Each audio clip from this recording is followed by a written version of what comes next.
Хүн бол эрийн бэлгээс нэмхэн таван махад нэмхэн сүнс. Энэ гурваас тогт. Энэ одоо физик бий.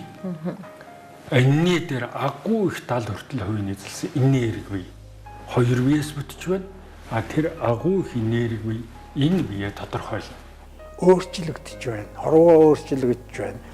Таны мэдхгүй юм өөрчлөгдөж байна. ертөнцийн ялангуяа энэ оюун ухаанлаг тал хийсвэр үзэгдэл мэти юмтай харьцах юм асар их өөрчлөгдөж байна.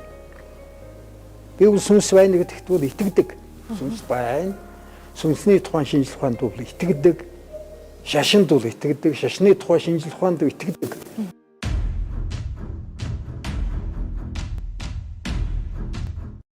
Бүр 1906 онд Эрдэмтэн Данкан Мактуг бол үхлийн ирмэг тулсан хүмүүсийг жинлэг туршилтыг хийжээ. Гол дүү сүргийн өвчтэй хүмүүсийг жинлэж үзсэн юм.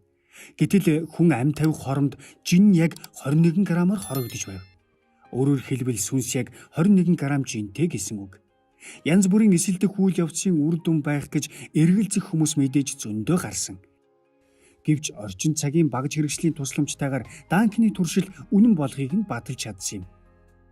Мөн орчин цагийн нарийн багж хэрэгслийн тусламжтайгаар талигачийн биес ямар нэгэн бодис гарч дэгдэхийг олж харжээ.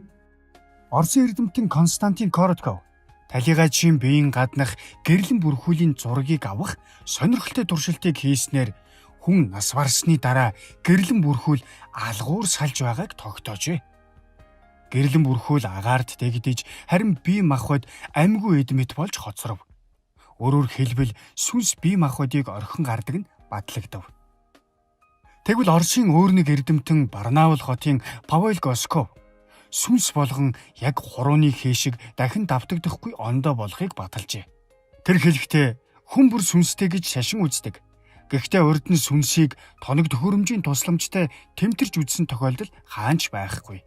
Харин бид хүний биед сүнс байдгийг батлах цоврал туршилтыг анх удаа амжилттай явуул.